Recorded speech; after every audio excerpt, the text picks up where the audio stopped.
The metallic clang of dishes hitting the stainless steel counter echoed through the kitchen of Bella Notte, mingling with the sharp commands from Chef Romano and the perpetual hum of the exhaust fans that never quite cleared the air of garlic, tomato, and burnt oil.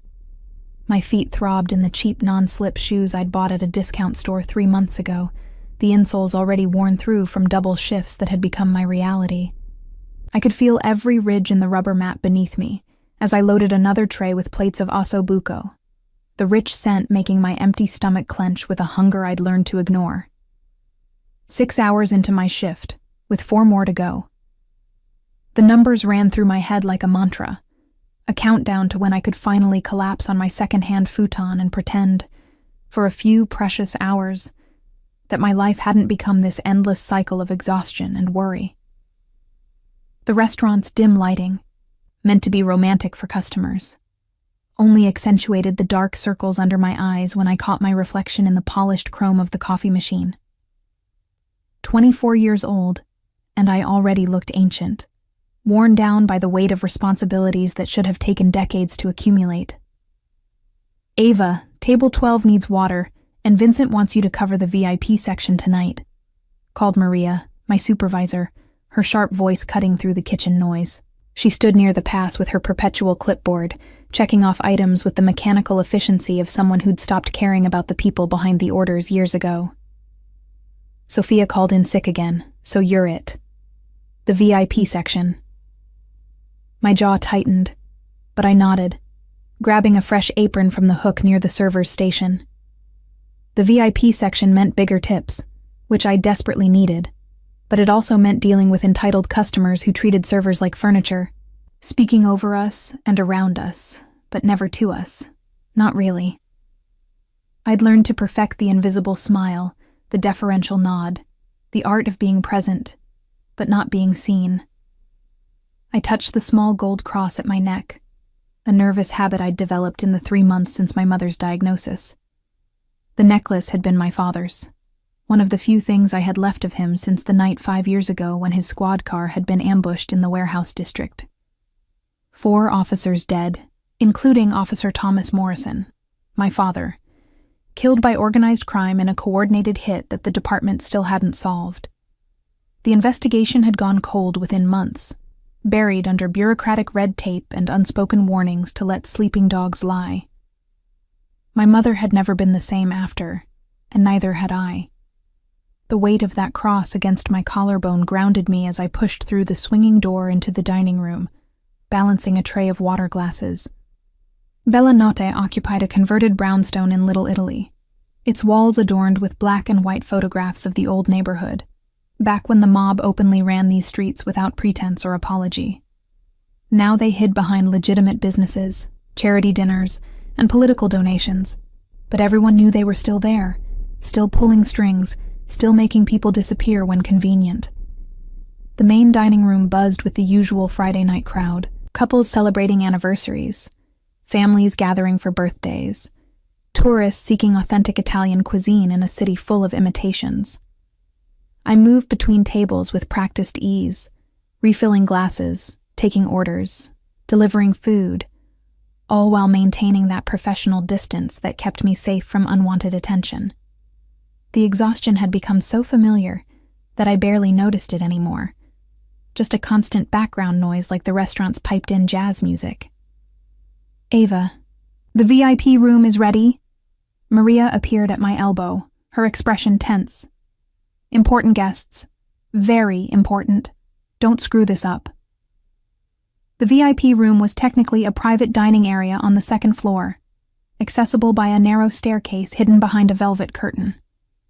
Vincent, the owner, reserved it for special occasions and special people, the kind who paid in cash and never left paper trails. I'd only been up there twice before, both times to help with large parties, but never as the primary server. My heart rate picked up as I climbed the stairs, tray laden with menus and a bottle of the restaurant's most expensive Barolo. The scent of cigars and expensive cologne hit me before I even reached the top step, mixing with the candlelight that flickered in elaborate silver candelabras. The VIP room was designed to evoke old-world elegance, with dark wood paneling, burgundy velvet curtains, and a table that could seat 12. But tonight hosted only 4 men. They sat at one end, heads bent together in conversation, their voices low and serious. I paused at the threshold, waiting to be acknowledged, training my face into polite neutrality. From my position, I could only see the backs of 2 men and the profiles of the other 2. All wore expensive suits, the kind that came from custom tailors on Madison Avenue, not department store racks. One man gestured with a cigar, its smoke curling toward the ceiling in lazy spirals. "Your server will attend to you now, gentlemen." Vincent's voice came from behind me, making me jump. He'd followed me up the stairs, which he never did, his presence alone signifying the importance of these guests. "Ava is one of our finest. She'll take excellent care of you." Vincent, a nervous energy radiating from his usually composed demeanor, squeezed past me into the room, and that's when I saw him clearly for the first time.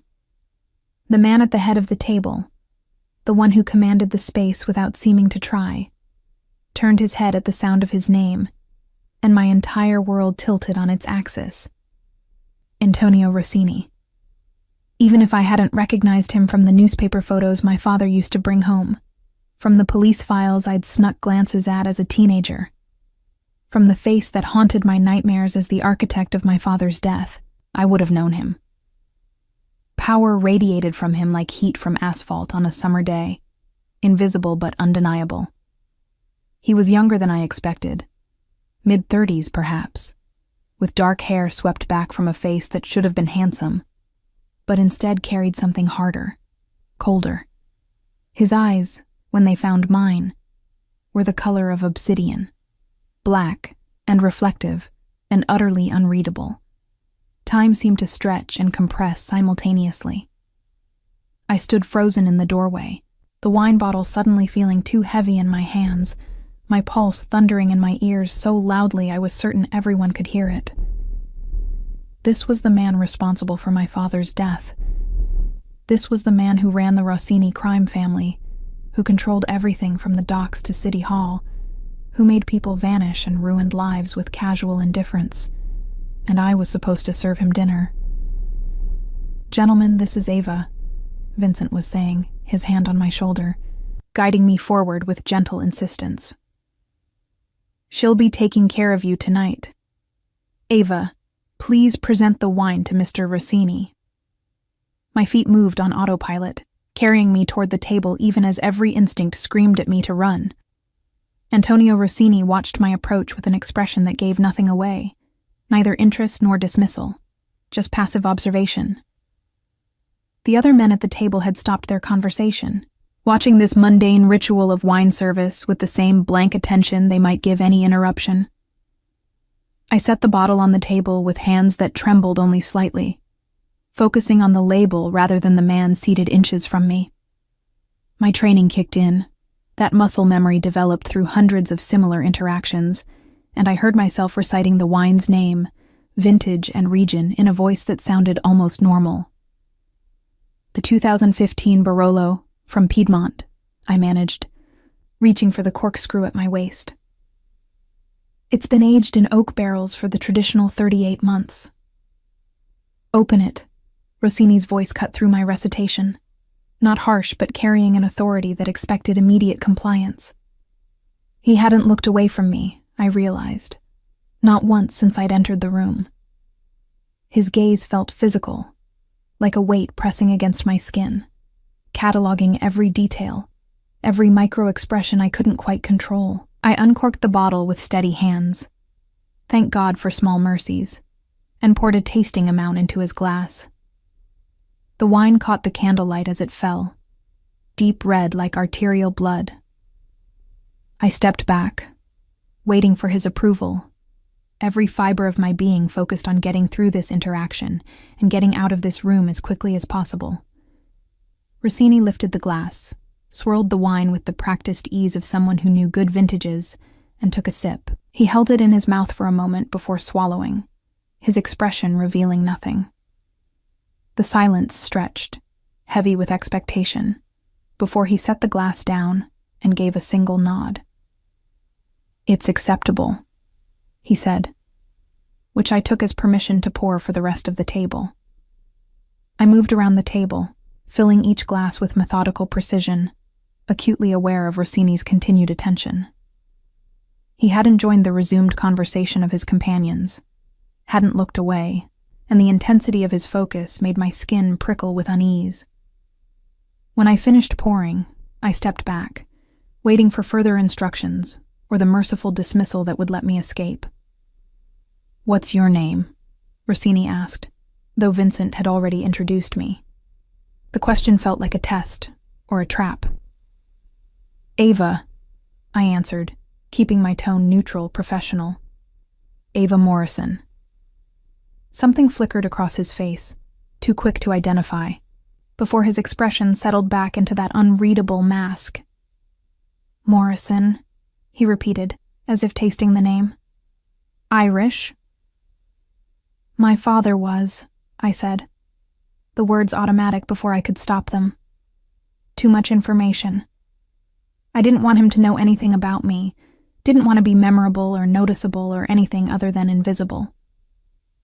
"Was," he noted the past tense, a subtle probe for more information.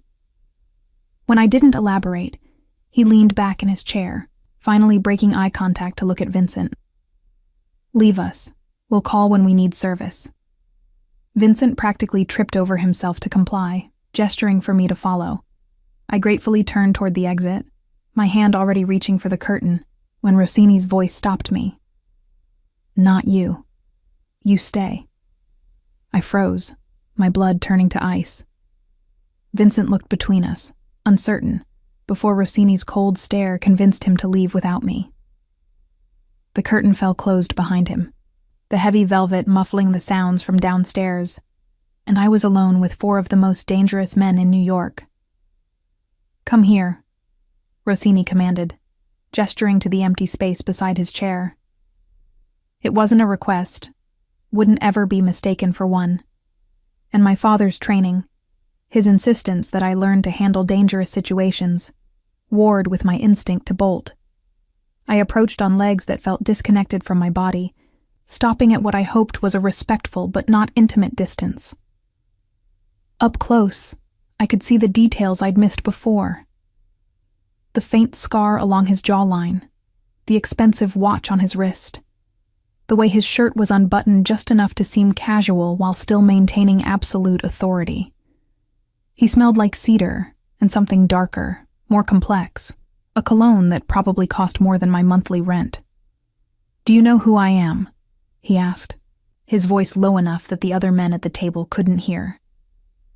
"Yes," I admitted, because lying to Antonio Rossini seemed monumentally stupid. "You're Antonio Rossini. And you're Thomas Morrison's daughter." It wasn't a question. My heart stopped, literally stuttered in my chest, because how could he possibly know that? I'd been so careful, had deliberately kept my last name off social media, had moved to a different neighborhood, had done everything possible to distance myself from my father's legacy. "I don't know what you mean," I tried. But the words came out weak, unconvincing even to my own ears. "Don't insult my intelligence," he said, still in that conversational tone that somehow made the threat more effective. "I make it my business to know everything that happens in this city. Your father was NYPD, killed in the line of duty 5 years ago. Your mother is currently receiving treatment for stage 3 cancer at Mount Sinai. You work double shifts here to cover her medical bills because insurance doesn't cover experimental treatments. You live in a studio apartment in Queens, drive a 12-year-old Honda with a broken taillight you can't afford to fix, and you have $37 in your checking account." Each fact landed like a physical blow, stripping away any illusion of privacy or safety I'd maintained. He'd been watching me, or having me watched, and I had no idea for how long or why. The implications terrified me more than I could express. "What do you want?" I whispered, abandoning any pretense of normalcy. Rossini studied me for a long moment, his dark eyes moving over my face with clinical assessment. I want to know why Thomas Morrison's daughter is serving me dinner when she should be running as far from me as possible. His lips curved into something that might have been a smile in a different context. I want to know if you're brave or stupid, Ava Morrison. I'm broke, I said flatly, surprising myself with the honesty. And my mother is dying. I don't have the luxury of running from anything. Something like approval flickered in his expression, there and gone in an instant. He reached into his jacket pocket and withdrew a business card, black with silver lettering. Nothing else. No company name, no title, just a phone number. Keep this, he said, pressing the card into my palm, his fingers brushing mine in a contact that sent an unwelcome jolt through my system. You'll need it. I won't, I said, trying to hand it back, but he closed my fingers around it with surprising gentleness. You will, he insisted, sooner than you think. Before I could respond, he turned back to his companions, effectively dismissing me with the gesture. I stood there for a moment, clutching the business card like it might burn me, before my survival instincts finally kicked in, and I fled, practically running down the stairs and not stopping until I reached the relative safety of the kitchen. Maria found me leaning against the walk-in freezer, trying to catch my breath, her expression somewhere between annoyed and concerned. What happened up there? Vincent said Rossini requested you specifically stay. Nothing happened, I lied, shoving the business card deep into my apron pocket. He just wanted his wine poured properly. But something had happened, something I couldn't quite name or understand. Antonio Rossini, the man responsible for my father's death, knew exactly who I was. And for reasons I couldn't fathom, instead of killing me or threatening me or making me disappear, he'd given me his personal number and told me I'd need it. The rest of my shift passed in a blur of automatic movements and racing thoughts.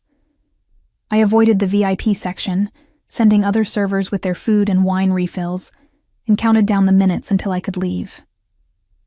When I finally clocked out at midnight, exhausted and emotionally drained, I found an envelope in my locker with my name written in elegant script on the front. Inside was $5,000 in cash and a note. For your mother's treatment. Consider it payment for excellent service. I stared at the money, my hands shaking, knowing I should refuse it, should throw it away, should want nothing from the man who destroyed my family. But my mother's last medical bill sat unpaid on my kitchen counter, threatening letters from the hospital arriving weekly, and $5,000 was exactly what I needed to keep her in treatment for another month. I took the money. God help me, I took the money. And I knew, with absolute certainty, that this was only the beginning. The money sat in my nightstand drawer for 3 days, untouched, like a venomous snake I was too afraid to handle, but couldn't bring myself to throw away. Every time I opened the drawer to grab my phone charger or hand cream, I saw the envelope, stark white against the faded wooden interior, a physical manifestation of the impossible choice I'd made. $5,000. Enough to keep my mother in treatment, enough to buy me another month of hope, and enough to bind me to Antonio Rossini in ways I was only beginning to understand. I'd called the hospital Monday morning, my voice steady as I informed them that payment would be forthcoming for my mother's outstanding balance. The relief in the billing coordinator's voice had been palpable, apologetic even, as she'd scheduled my mother for the next round of experimental immunotherapy that her insurance company had deemed not medically necessary. Apparently, dying wasn't necessary enough to warrant coverage. My mother, bless her oblivious heart, had been overjoyed when I visited Tuesday evening, her thin face lighting up with a smile that made the dark circles under her eyes seem less pronounced. She'd asked where the money came from, and I'd lied smoothly, telling her I'd picked up extra shifts and borrowed from a coworker. She'd believed me because she wanted to, because the alternative was accepting that her daughter was drowning in debt to keep her alive. Now it was Thursday, and I was back at Bella Notte for another double shift, trying to pretend that my world hadn't fundamentally shifted, The restaurant felt different now. Or maybe I was different, hyper-aware of every dark suit that walked through the door, every whispered conversation in Italian, every expensive car that pulled up to the valet station. I'd become paranoid, jumping at shadows, convinced that Rossini's eyes were on me even when logic said he had better things to do than watch a struggling waitress. "Ava, you look like hell," remarked Tommy, one of the line cooks, as I grabbed an order of linguine alle vongole from the pass. He was a transplant from Naples with a thick accent and an unfortunate crush on me that I'd been politely deflecting for months. "You sleeping okay?" "Fine," I lied, forcing a smile. "Just tired. You know how it is." I didn't sleep okay. I hadn't slept properly since Friday night, since Antonio Rossini had looked at me with those obsidian eyes and casually recited the intimate details of my life like he was reading from a dossier. Every night, I lay awake in my studio apartment, listening to the sounds of the city through thin walls, wondering who was watching me, and when they were watching me, and what else they knew that he hadn't revealed. The dinner rush was in full swing, the dining room packed with the usual Thursday crowd, when I noticed him. A man in a charcoal suit sitting alone at table 7. Not eating, not drinking, just watching. Watching me. He was in his 40s maybe, with silver threading through his dark hair and the kind of nondescript face that you'd forget immediately after seeing, which somehow made him more menacing. He'd been there for 40 minutes, nursing the same glass of water, his eyes tracking my movements around the room. My stomach knotted with anxiety. I tried to tell myself I was being paranoid, that not every customer who looked at me was connected to Rossini, but the man's attention felt too focused, too deliberate. When I approached with a polite inquiry about whether he'd like to order, he smiled, the expression not reaching his eyes. "I'm waiting for someone," he said, his voice carrying the flat vowels of Brooklyn. "But I'll take a coffee while I wait. Black." I brought the coffee, my hand steady despite the fear creeping up my spine, and retreated to the relative safety of the server station. Maria noticed my discomfort, following my gaze to table 7. "That guy bothering you?" she asked, her protective instincts kicking in. Maria might be hard on her staff, but she didn't tolerate harassment, had thrown out more than one handsy customer in her tenure as floor manager. "No," I said quickly, not wanting to explain the complicated web I'd found myself tangled in. "Just seemed weird, sitting there not ordering." "Want me to have Vincent talk to him?" The last thing I needed was Vincent, who clearly had his own relationship with the Rossini family, getting involved. "No, it's fine. I'm probably just tired and imagining things." But I wasn't imagining things. When my shift ended at 11, I left through the back entrance, as I always did, and found the same man leaning against a black sedan parked in the narrow alley. The streetlight cast his face in harsh shadows, making him look more sinister than he probably was, though given the circumstances, sinister seemed appropriate. "Miss Morrison," he called as I tried to walk past. My pepper spray already in my hand, finger on the trigger. "Mr. Rossini would like a word." My heart hammered against my ribs. "I don't have anything to say to Mr. Rossini." "He anticipated you might feel that way," the man said, pushing off from the car with lazy grace. "Which is why he asked me to extend a dinner invitation. Tomorrow night, 8 o'clock. He'll send a car." "Tell him thank you, but I'm working," I said, continuing to walk, my keys threaded between my knuckles like makeshift brass knuckles, another trick my father had taught me. "He's already arranged for someone to cover your shift," the man called after me, and I stopped, fury temporarily overriding fear. The presumption of it, the casual arrogance that assumed I'd simply comply, made my blood boil. "I don't recall agreeing to any of this," I said, turning to face him. "You accepted his money," the man replied. And there it was, the truth I'd been avoiding. "That constitutes an agreement, Miss Morrison." Mr. Rossini looks after those who accept his generosity, but he expects certain courtesies in return. Like having dinner with him? Like not disrespecting him by refusing dinner when he's been nothing but generous to you. The man's smile was sharp, predatory. He saved your mother's life. The least you can do is share a meal. The manipulation was obvious, transparent even, but that didn't make it less effective. I was trapped, bound by a debt I couldn't repay, and obligations I didn't understand. Running would accomplish nothing. If Rossini could find me at work, track my finances, know my mother's medical status, there was nowhere I could hide that he wouldn't find me. Fine, I bit out, hating myself for capitulating. Tomorrow, 8 o'clock. The car will pick you up at your apartment, the man said, satisfaction evident in his voice. Wear something nice. Mr. Rossini appreciates when people make an effort.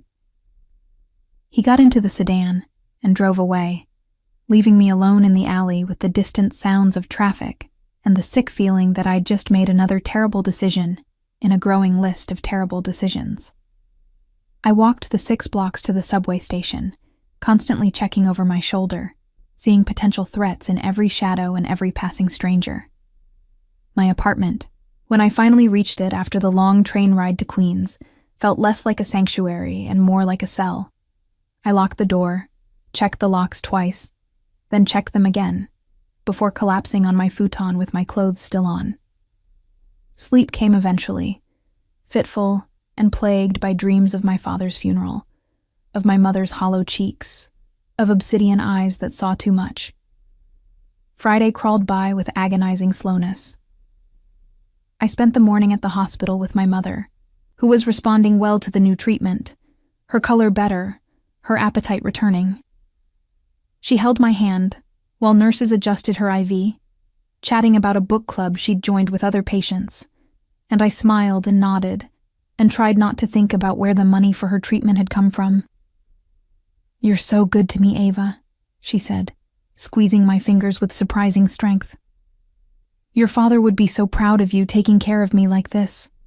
The words were a knife between my ribs. My father would be horrified, disgusted, enraged that I'd accepted anything from the Rossini family. He'd spent his entire career trying to bring them down, had died because he'd gotten too close to exposing their operations, and here I was, about to have dinner with the man who'd ordered his death. I left the hospital feeling more conflicted than ever, stopped at a thrift store on the way home, and used some of the precious little money I had left to buy a simple black dress that was appropriate for dinner, but not so nice that it looked like I was trying too hard. I showered, dried my hair, applied minimal makeup, and stared at my reflection in the bathroom mirror, barely recognizing the woman looking back. The car arrived promptly at 7:45, a sleek black town car with tinted windows and a driver who opened the door without speaking. I climbed in, noting the leather interior, the partition between front and back, the complete lack of door handles on the inside. A mobile prison, beautifully appointed. We drove for 40 minutes, leaving the city behind, heading north into Westchester County where the houses grew larger and more isolated. I watched the neighborhoods change through the tinted windows, from crowded urban blocks to tree-lined suburbs to winding roads with stone walls and electronic gates. The driver finally turned into a long driveway that curved through manicured grounds, ending at a mansion that looked like it had been transplanted from a European estate. The house was all stone and glass, modern architecture blended with classical elements, lit from within like a beacon against the darkening sky. I could see figures moving behind enormous windows, could hear the faint strains of classical music drifting through the evening air. This wasn't just wealth. This was power, consolidated and displayed with casual confidence. The driver opened my door, gesturing toward the entrance where a woman in a black dress waited. She was older, 50s maybe, with steel gray hair pulled back in an elegant chignon, and the kind of posture that suggested military training or dance instruction. "Miss Morrison," she greeted me, her accent placing her somewhere in Eastern Europe. "I am Elena, Mr. Rossini's house manager. Please follow me." The interior of the house was just as impressive as the exterior. All marble floors and soaring ceilings, artwork that belonged in museums, and furniture that probably cost more than most people earned in a year. Elena led me through a series of rooms, each more opulent than the last, before opening French doors that led to a private terrace overlooking gardens, illuminated by subtle landscape lighting. Antonio Rossini stood with his back to me, looking out over the grounds, a glass of wine in one hand. He wore dark slacks and a white dress shirt with the sleeves rolled to his elbows, the casual elegance somehow more intimidating than the suit had been. He turned as Elena announced my arrival, and those dark eyes swept over me with an assessment that felt invasive. "Ava," he said, my name sounding different in his mouth, more intimate somehow. "Thank you for coming." "Did I have a choice?" I asked, unable to keep the edge from my voice. A slight smile curved his lips. "There's always a choice. You chose to accept my money. You chose to come tonight. Own your decisions, Ava. It makes life simpler." He gestured to a table set for two, complete with candles and fine china and more silverware than any reasonable meal required.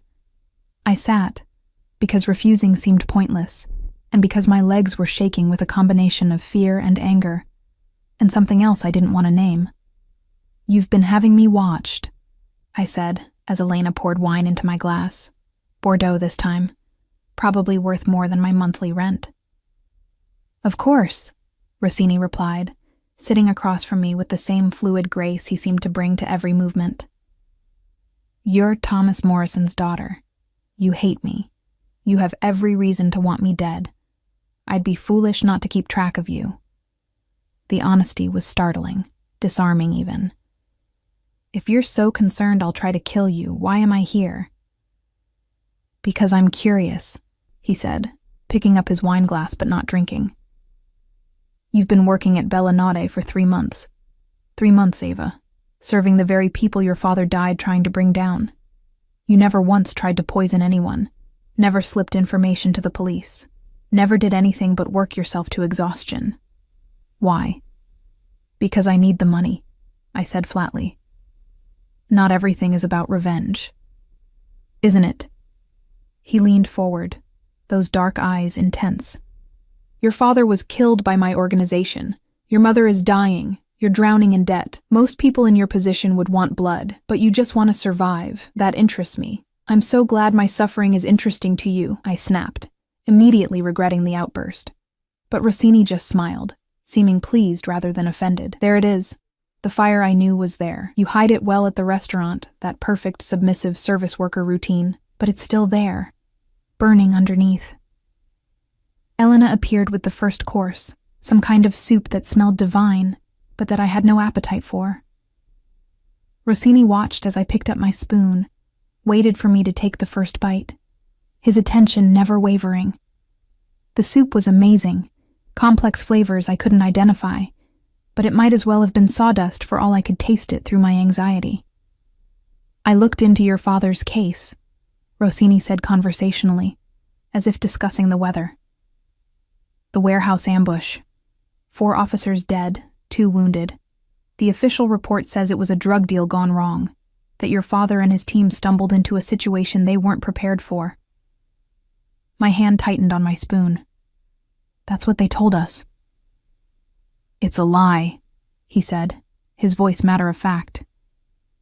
"Your father was investigating a money laundering operation. He was close, too close to exposing connections that went all the way to City Hall. The ambush wasn't random. It was ordered." I set down my spoon, my appetite completely gone. "By you?" "No," he said, and something in his tone made me believe him. "Not by me. I was 28 years old and still proving myself to my father. I didn't have the authority to order something like that, but I know who did, and I know why, and I've known for 5 years while you've believed I was responsible." The world seemed to tilt. "You're lying." "I'm not," he said calmly, "and I can prove it, if you're interested in the truth. If you want to know who really killed your father, and why the investigation was buried." Why would you tell me this? I demanded, my voice cracking. What do you want from me? Rossini leaned back in his chair, studying me with an expression I couldn't read. I told you, I'm curious. You fascinate me, Ava Morrison. Your strength, your resilience, your refusal to break despite everything that's been done to you. And I want to see what happens when you finally let yourself feel the anger you've been suppressing. I feel plenty of anger, I said through gritted teeth. No, he corrected. You feel exhaustion and resignation and despair. Anger would be admitting you want revenge, want justice, want blood. Anger would be dangerous. His smile was dark, predatory. I want to see you dangerous. Before I could respond, before I could process what he was really saying, his phone buzzed. He glanced at it, his expression hardening, before looking back at me with something that might have been regret. I need to handle something, he said, standing. Elena will see you home, but think about what I've offered, Ava. The truth about your father. All you have to do is ask. He left, and I sat alone on the terrace, staring at the untouched soup, my mind racing. Antonio Rossini, the man I'd been taught to hate, had just offered me the one thing I'd wanted for 5 years: answers. And the price for those answers, I suspected, was going to be far higher than $5,000. Elena drove me home in silence, walking me to my apartment door with the same detached professionalism she'd shown all evening. But before she left, she handed me a phone, sleek and new, with only one number programmed into it. Mr. Rossini's private line, she explained. If you decide you want to know the truth, call. If you don't, destroy the phone. Either way, you're now under his protection. Anyone who comes after you answers to him.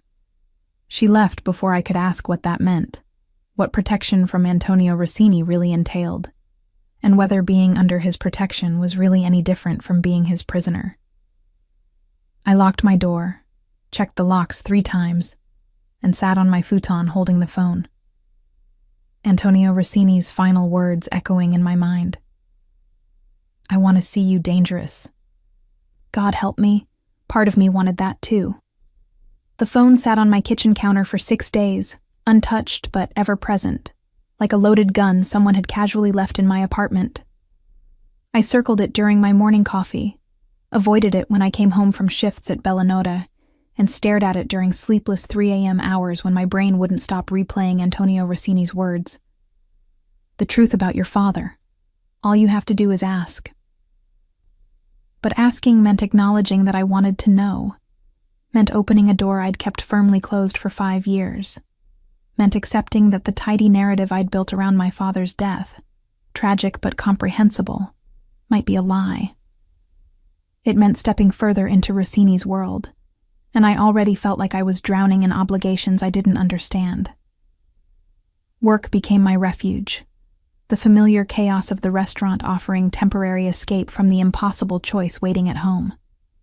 Maria noticed my distraction, commenting that I seemed even more checked out than usual, and Tommy kept offering to set me up with his cousin who worked in construction, as if a boyfriend would somehow solve my problems.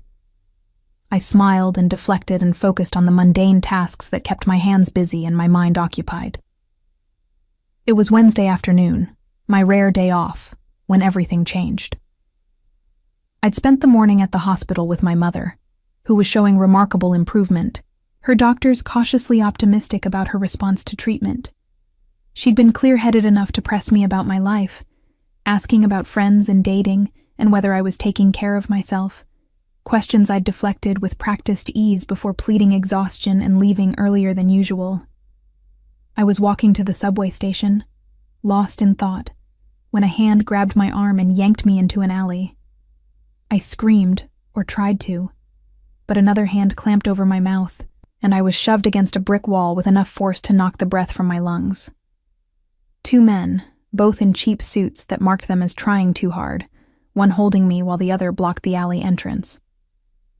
Ava Morrison, the one holding me said, his breath reeking of cigarettes and coffee.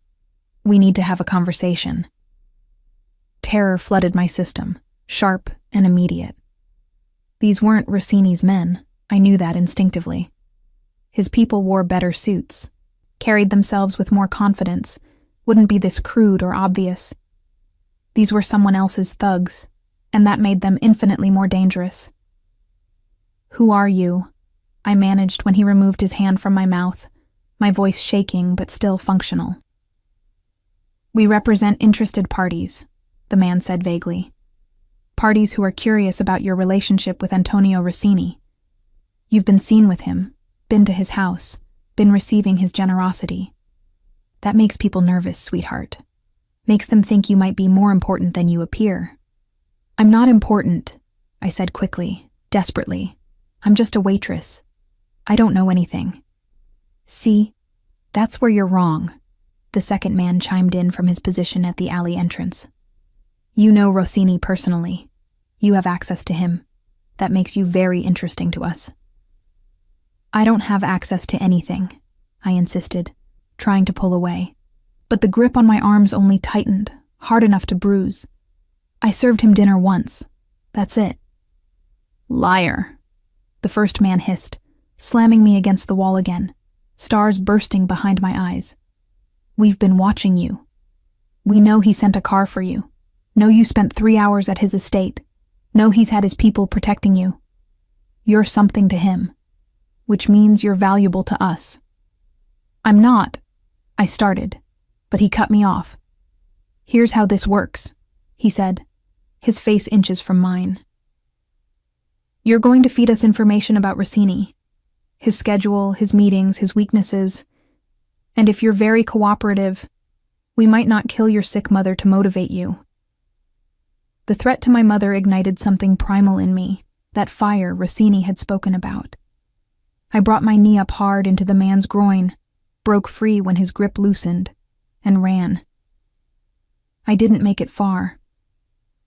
The second man caught me before I reached the street, dragging me back into the alley, and then a fist connected with my face and the world exploded in pain. I hit the ground hard, tasting blood, my vision swimming. Through the haze, I saw the first man advancing, fury etched into his features, saw his foot draw back for a kick, and knew with absolute clarity that I was about to be beaten to death in an alley while people walked by 50 feet away, completely oblivious. Then a gunshot cracked through the air, deafening in the enclosed space. The first man dropped instantly, a red bloom spreading across his chest.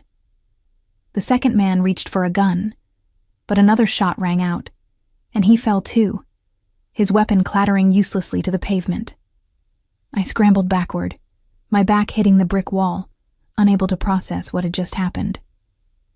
2 men stood at the alley entrance, both in the crisp suits and focused demeanor I'd come to associate with Rossini's people.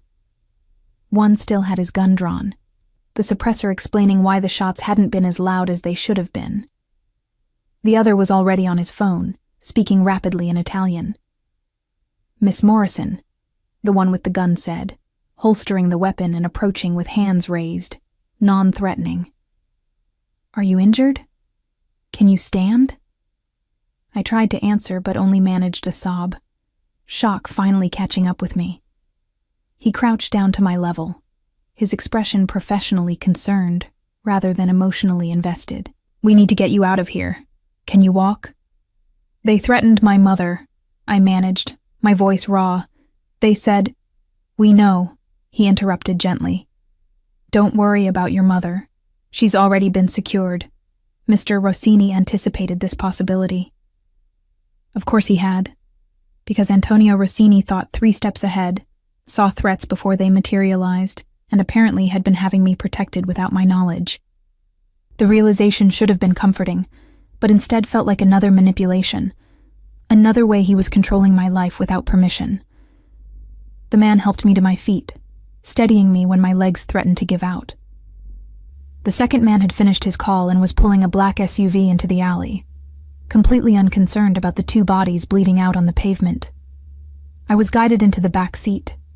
Someone pressed something cold to my swelling face, and then we were moving, leaving the alley and the dead men and any pretense of my normal life behind.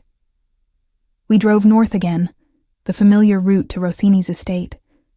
I should have protested, should have demanded they take me home.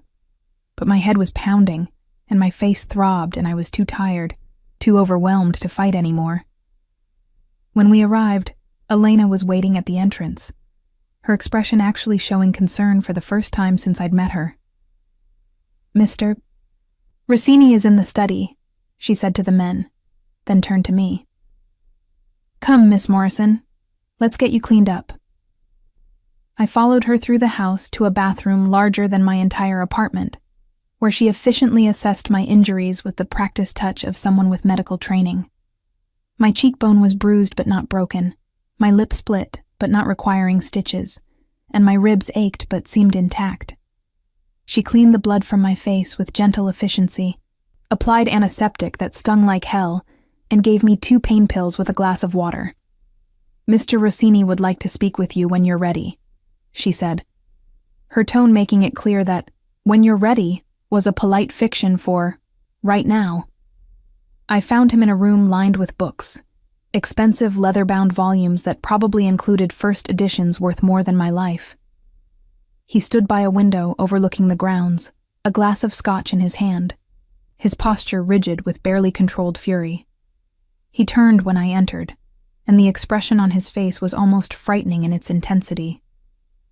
"Ava," he said, crossing the room in 3 strides, his hands reaching for my face before he caught himself, dropping them to his sides. "Christo, look what they did to you." "They threatened my mother," I said, my voice surprisingly steady. "They wanted me to spy on you." "I know," he said, and something in his tone said he really did know, probably had known before it even happened. "They were Lorenzo Salvatore's men. He's been trying to move into my territory for months, looking for weaknesses, for leverage. He thought you were that leverage." "Was he wrong?" I asked, meeting those obsidian eyes despite the fear and confusion swirling in my chest. "Am I leverage against you?" Rossini's jaw tightened, a muscle ticking beneath his skin. "You're under my protection. That makes you untouchable. Salvatore just learned that lesson permanently." "You killed them," I said, the reality of it sinking in. "Your men shot them in an alley in broad daylight." "I protected you," he corrected, "and I'll keep protecting you as long as you're connected to me, which means Salvatore will try again. He won't stop until he's sent a message, until he's proven he can reach my people." "I'm not your people," I protested weakly.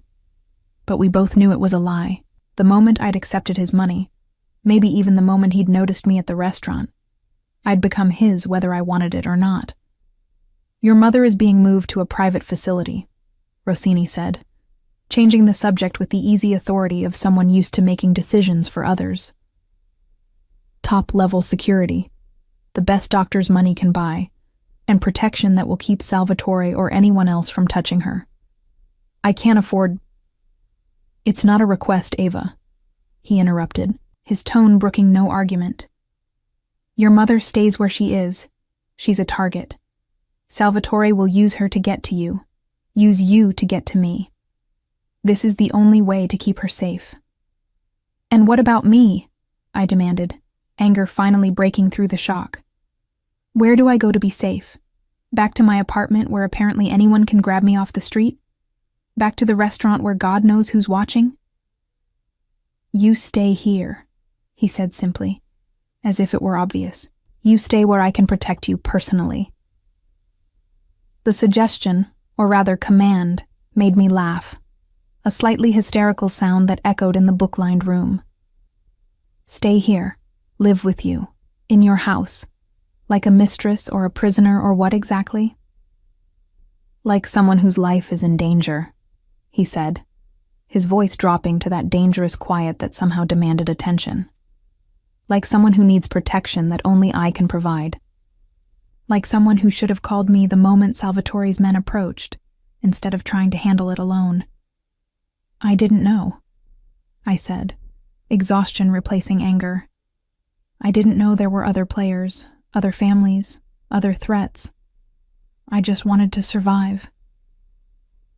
And now survival means accepting my help, Rossini said, moving closer until I could smell his cologne, cedar, and something darker.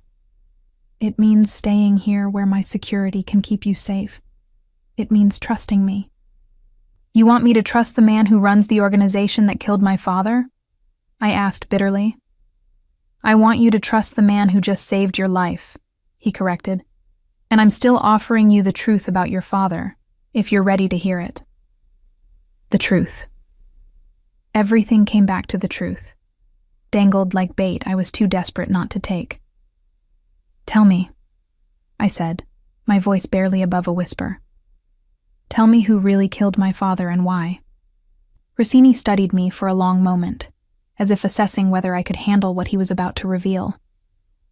Then he walked to his desk, pulled out a file folder, thick with documents and photographs, and set it on the table between us. Your father wasn't investigating a drug deal, he began, his voice taking on the cadence of someone recounting well-established facts. He was investigating a money laundering scheme that involved 3 city councilmen, 2 judges, a deputy commissioner, and the head of the Longshoremen's Union. The operation moved $40 million a year through the ports, cleaned it through legitimate businesses, and distributed it to keep our entire political structure compromised. He opened the folder, showed me photographs of men I recognized from news broadcasts, from my father's study, from the funeral where they'd offered their sympathies with false sincerity. Your father compiled evidence, Rossini continued. He built a case that would have brought down half of the city's leadership. And when the people involved realized how close he was, they couldn't let him live. So they set up the warehouse ambush, made it look like a drug deal gone wrong, and buried the investigation before it could expose them. But why? I asked, my hands trembling as I looked at the photographs. Why tell me this? Why keep evidence of something that could destroy you too? Because I wasn't part of it, he said, his eyes intense, demanding I believe him. My father was, yes. The old guard made those deals, built those relationships. But when I took over 3 years ago, I started cutting ties with the corrupt officials, started cleaning up operations, making things more legitimate. The people who killed your father see me as a threat now, too. So we have a common enemy, I said slowly, understanding dawning. You want me to help you bring them down. I want you to have justice, he corrected, and I want you to understand that the man you've been taught to hate, the monster in your nightmares, wasn't the one who took your father from you. I sank into a chair, my head spinning, everything I'd believed for 5 years suddenly questionable. How do I know you're telling the truth? How do I know this isn't another manipulation? Rossini crouched in front of me, bringing us to eye level, his expression more open than I'd ever seen it. You don't, he admitted. You take a leap of faith or you don't. But either way, Ava, you're staying here until Salvatore is dealt with. Your safety isn't negotiable. Nothing is negotiable with you, I said. But there was no heat in the words, just exhaustion and resignation. No, he agreed, a slight smile touching his lips. I don't negotiate. I decide what needs to be done, and I do it. It's kept me alive in a world where hesitation means death.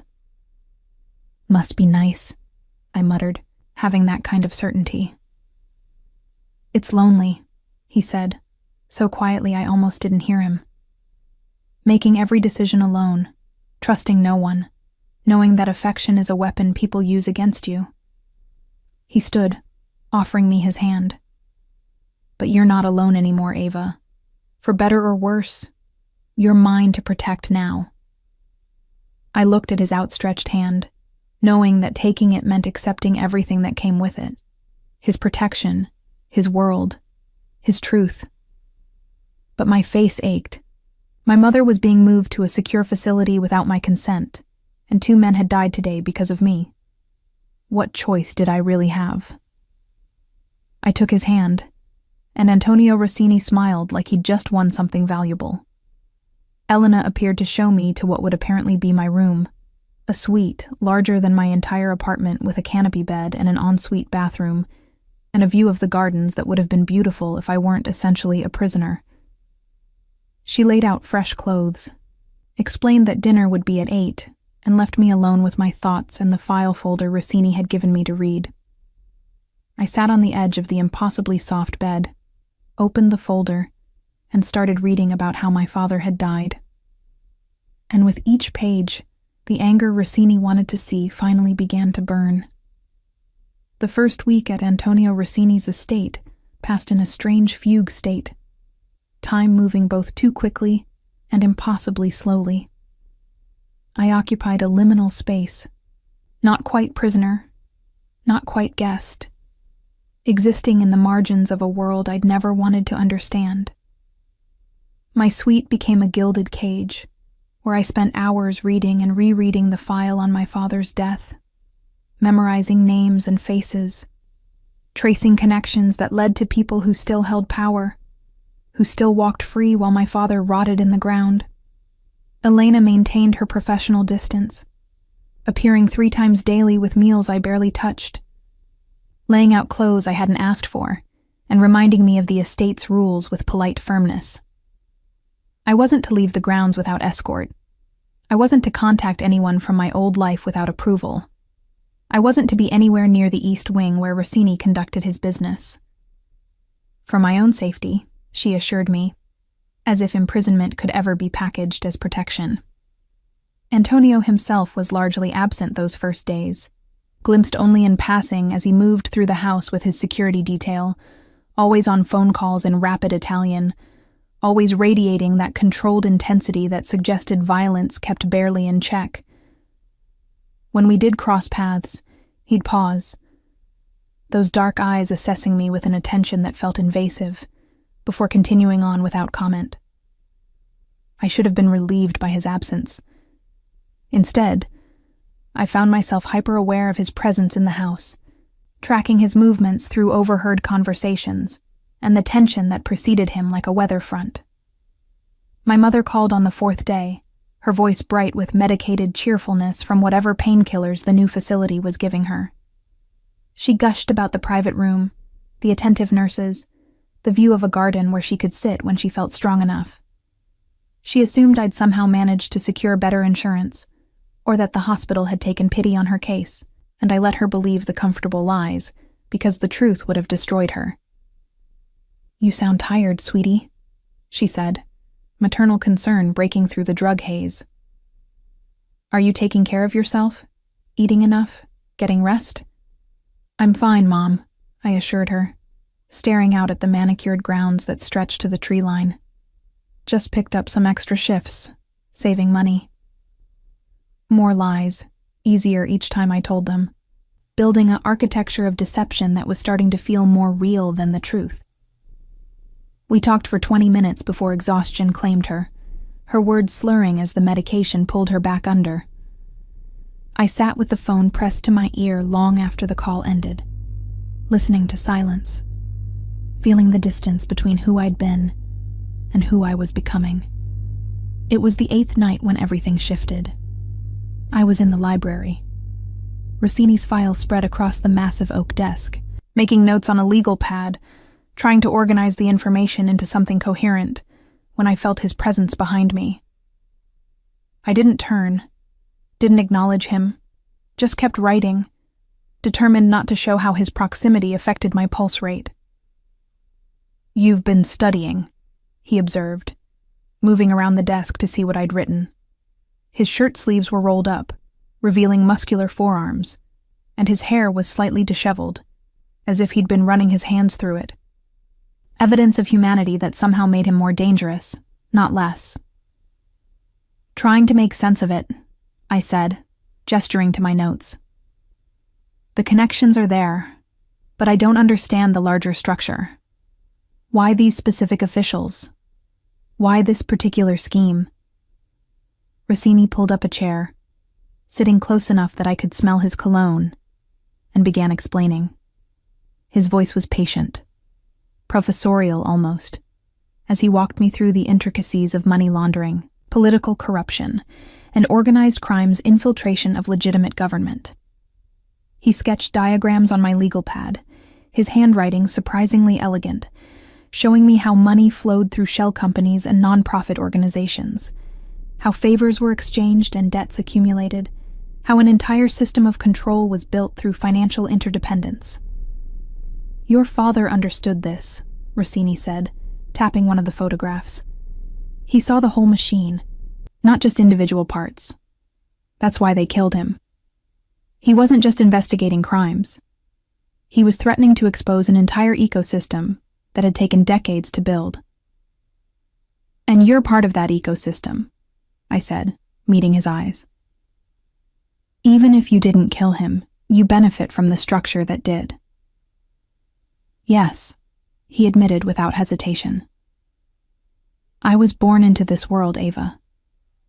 Raised to take over my father's empire. Taught that power was the only thing that mattered. I can't change my past, can't undo the things that were done before I had control, but I can choose what I do with the power I have now." "And what do you choose?" I asked, genuinely curious despite my distrust. "I choose to be different than my father," he said, his expression revealing a glimpse of something deeper, more complex than the monster I'd imagined. "I choose to build something that doesn't require corruption and violence to sustain itself. And I choose to give you justice for your father, if you'll let me."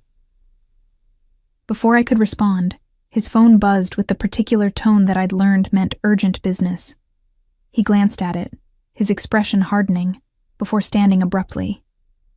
"I need to handle something. Don't wait up." He left, and I sat alone in the library, surrounded by evidence of my father's murder, and the growing realization that Antonio Rossini was more complicated than the simple villain I'd needed him to be. The hatred that had sustained me for 5 years was developing cracks, letting in uncomfortable truths that didn't fit the narrative I'd constructed. I was still in the library 2 hours later when I heard gunshots. Not close, but not far enough away to ignore. Sharp cracks that echoed across the grounds, followed by shouting in Italian. My heart hammered as I moved to the window, seeing figures running through the darkness, seeing the flash of more gunfire near the perimeter wall. Elena burst through the door, her usually composed demeanor fractured by urgency. "Miss Morrison, we need to move you to the safe room. Now." "What's happening?" I demanded, even as she grabbed my arm, pulling me toward a bookshelf that swung open to reveal a hidden passage. "Lorenzo Salvatore's people," she said tersely, guiding me down a narrow staircase. "They're attacking the estate. Mr. Rossini anticipated this possibility, which is why we have protocols." The safe room was exactly what it sounded like. A reinforced bunker beneath the house with monitors showing security camera feeds, stockpiled supplies, and enough weapons to outfit a small army. Elena locked the door behind us, checked the monitors, and then handed me a gun, a compact 9mm that felt heavy and familiar in my hand. My father had taught me to shoot, made sure I knew how to handle firearms before I was 10 years old. "Do you know how to use this?" Elena asked, and I nodded, checking the magazine automatically, chambering around with practiced efficiency. Her expression shifted slightly, revealing a hint of approval. "Good. Stay here, stay quiet, and if anyone comes through that door who isn't me or Mr. Rossini, shoot them." She left through a second exit I hadn't noticed, leaving me alone with the monitors and the distant sounds of violence. I watched the security feeds, seeing Rossini's men engaging with invaders, seeing the organized chaos of a coordinated assault. And then I saw him, Antonio Rossini in the center of it, directing his people with hand signals, returning fire with the cold precision of someone who'd done this before, who'd been born into violence and learned to wield it like an instrument. I watched him take down 2 men who'd breached the main house, watched him move through his home with lethal efficiency, and understood viscerally why people feared him. This wasn't the refined art collector who'd explained financial crimes to me in the library. This was the killer, the Mafia boss, the man who'd built an empire on blood and intimidation. The assault lasted 20 minutes, though it felt like hours. When the gunfire finally stopped, I counted 6 bodies on the monitors, all wearing Salvatore's colors, all dead or dying on Rossini's manicured lawn. His men moved through the aftermath with grim efficiency, removing evidence, securing the perimeter, treating this like the routine business it probably was for them. Elena returned 30 minutes later, her dress somehow still immaculate despite whatever she'd been doing. "It's over. Mr. Rossini wants to see you." I followed her back upstairs, my legs shaking with adrenaline crash, still holding the gun because I'd forgotten to put it down. We found Rossini in his study, shirt torn and blood-stained, a cut above his eyebrow dripping blood down his face. He was on the phone, speaking in clipped Italian, while a medic tried to clean his wounds. He waved the medic away when he saw me, ending his call abruptly. "You're okay," he said, and it wasn't a question. More like he was confirming a fact he needed to be true.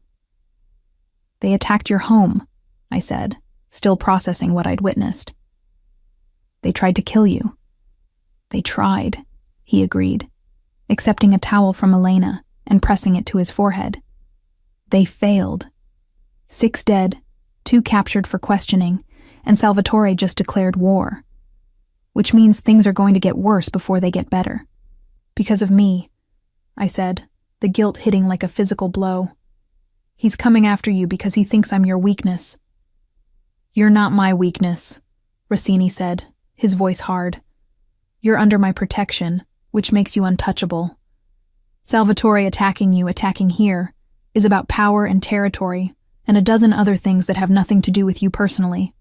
You're just the excuse he's using." "That's supposed to make me feel better?"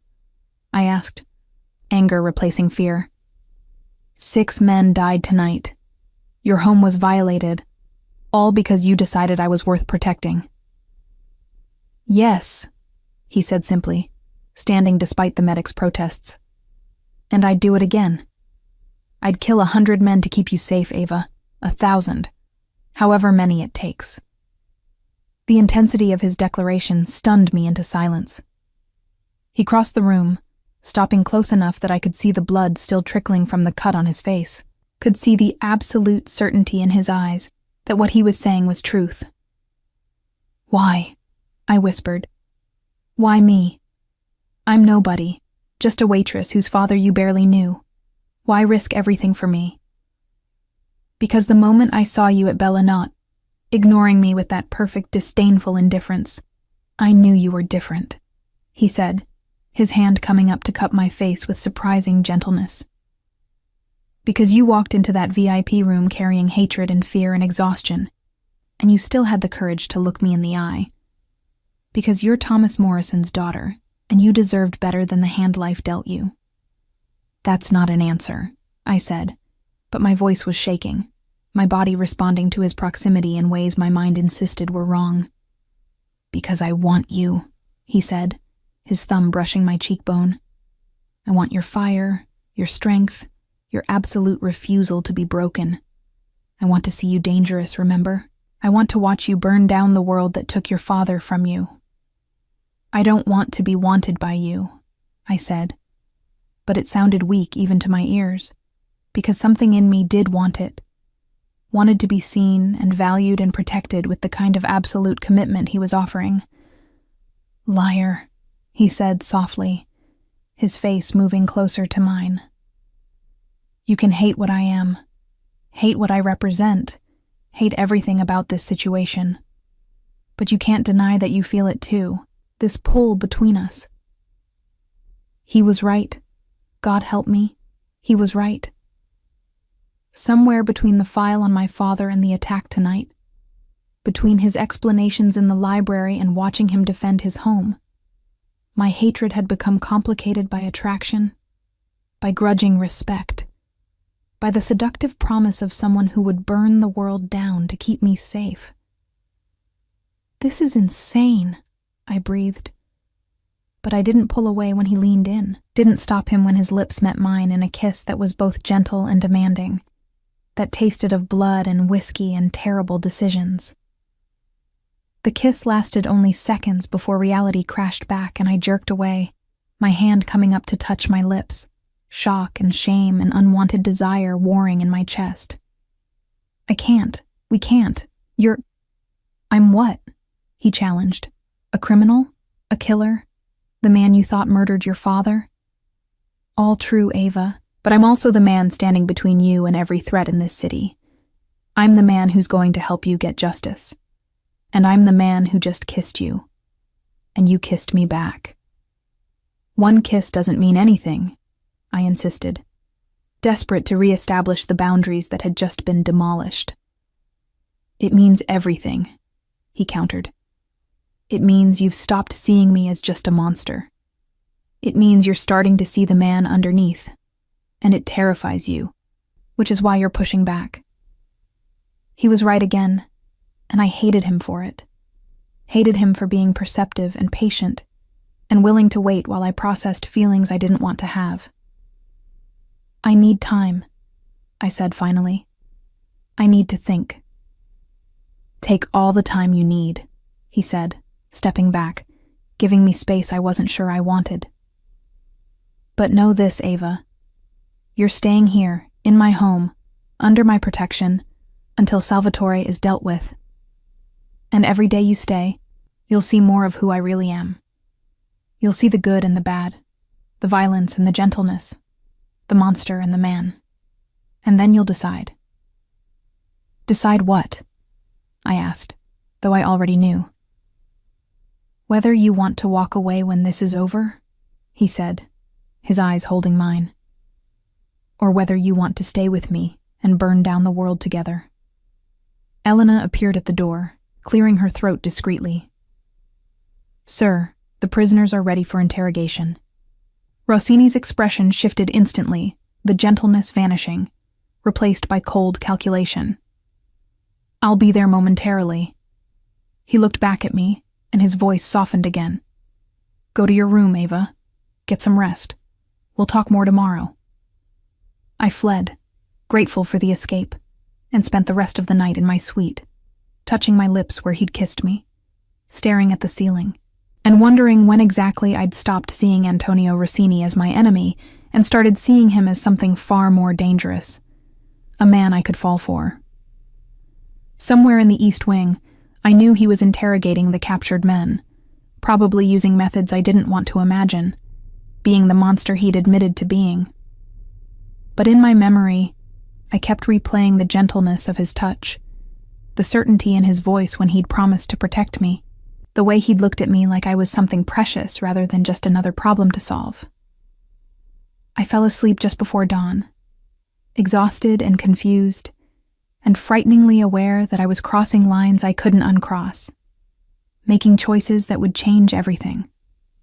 And when I woke hours later to find a single red rose on my nightstand, with a note that simply said, "Good morning," in Antonio's elegant script, I realized that the siege wasn't just Salvatore attacking the estate. It was Antonio Rossini systematically dismantling every defense I had against him, and I was starting to let him. The rose stayed on my nightstand for 3 days, wilting slowly, its petals dropping one by one onto the polished wood surface. I couldn't bring myself to throw it away, couldn't stop touching the note with its elegant script, couldn't stop thinking about the kiss that had shattered my carefully constructed worldview. Antonio had given me space after that night, maintaining a respectful distance while simultaneously making his presence felt in 1,000 small ways. Fresh flowers appearing in my suite each morning, books on art and history left by my door with passages marked for my attention, dinner invitations delivered by Elena with the understanding that I could refuse without consequence. I refused the first 2 dinners, eating alone in my room like a sullen teenager, but accepted the third because curiosity and isolation were driving me slowly insane. I found him in a private dining room I hadn't known existed, smaller and more intimate than the formal spaces I'd seen before, with a table set for 2 and candles that cast dancing shadows on the walls. He stood when I entered, wearing dark slacks and a cashmere sweater that probably cost more than my monthly rent used to be. looking more relaxed than I'd ever seen him. "Thank you for coming," he said, pulling out my chair with old-world courtesy that felt anachronistic coming from a man I'd watched kill people on security monitors. "I wasn't sure you would."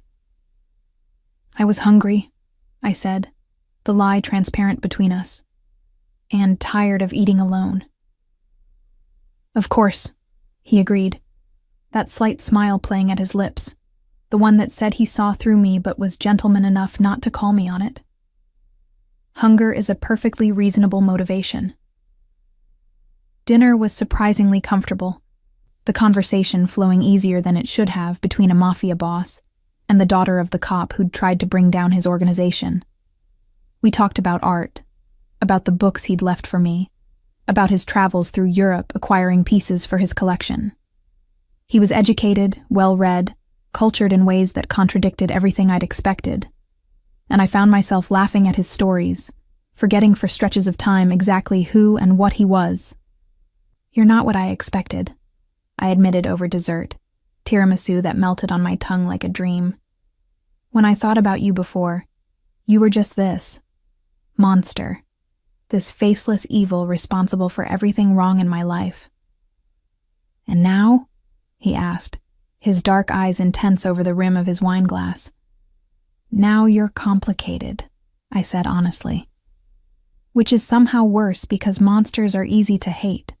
Complicated people with good qualities and terrible choices are much harder to categorize. "Life would be simpler if we were all purely good or purely evil," he agreed. "But we're just people, Ava.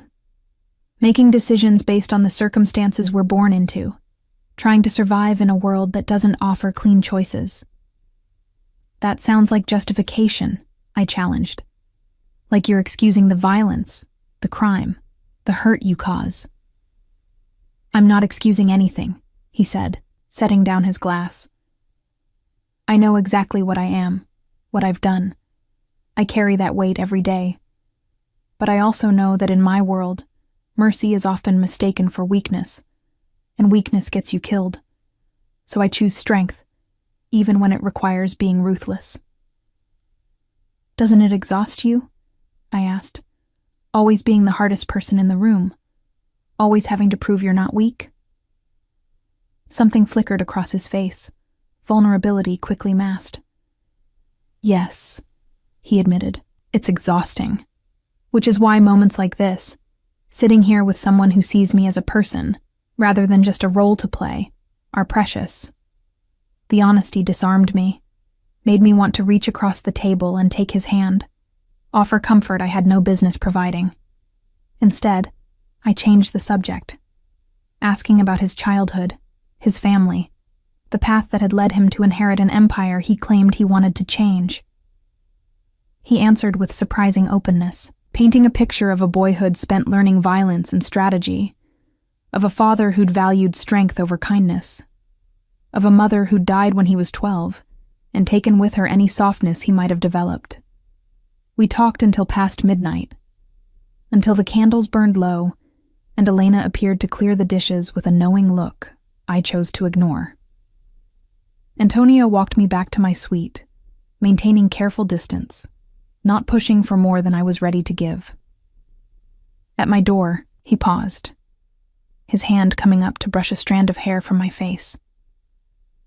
"Thank you for tonight," he said softly, "for giving me a chance to be more than what you expected." "Thank you for being more," I replied, and then because I was tired of fighting what I felt, I stood on my toes and kissed his cheek, letting my lips linger for just a moment before pulling back.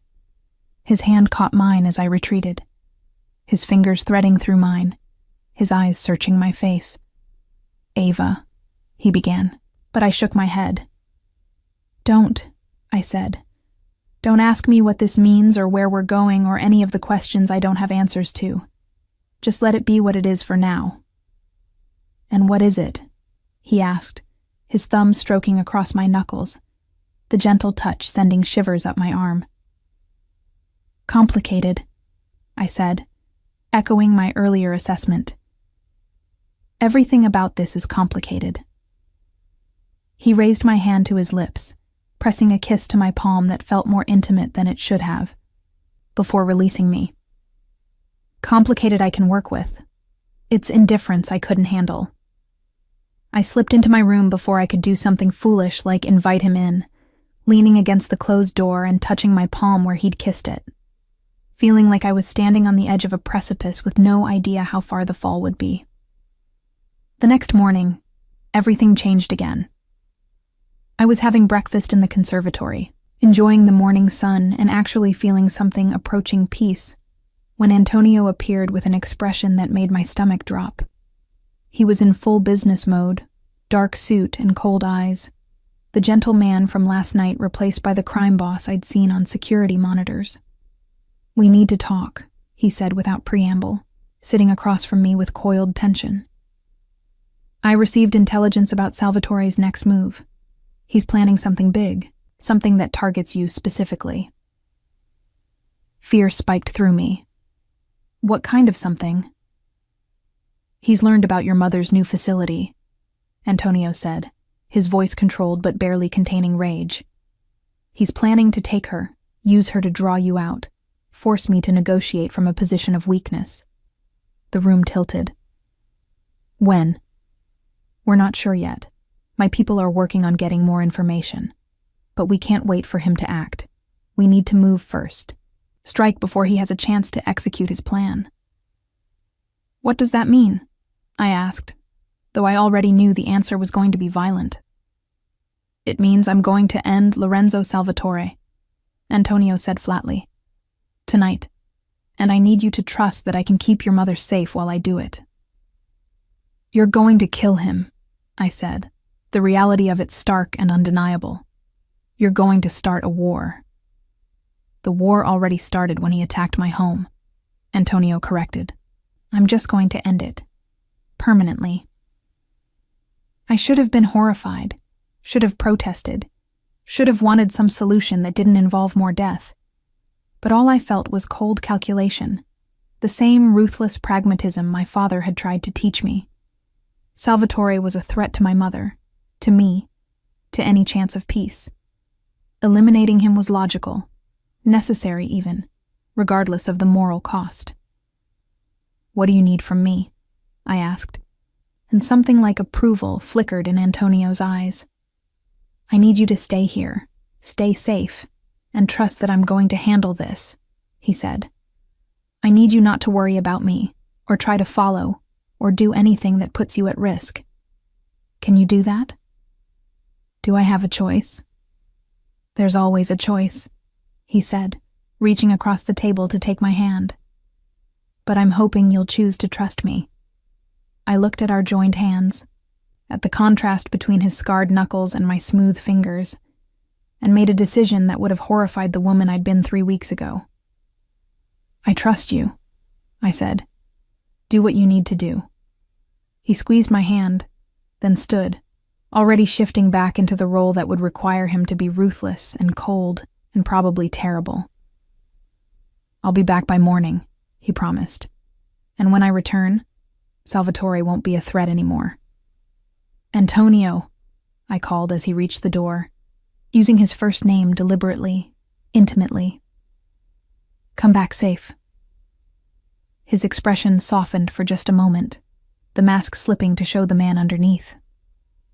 "Always," he said, and then he was gone, taking half his security force with him and leaving me in the mansion with Elena and the remaining guards. The waiting was torture. I paced my suite, unable to focus on reading or television or anything that required sustained attention. Elena brought dinner that I couldn't eat, tea that went cold while I stared out the window at the darkening grounds. Hours crawled by, each minute an eternity, and I found myself praying to a God I hadn't spoken to since my father's funeral, bargaining for Antonio's safety in exchange for promises I wasn't sure I could keep. It was just past 3 a.m.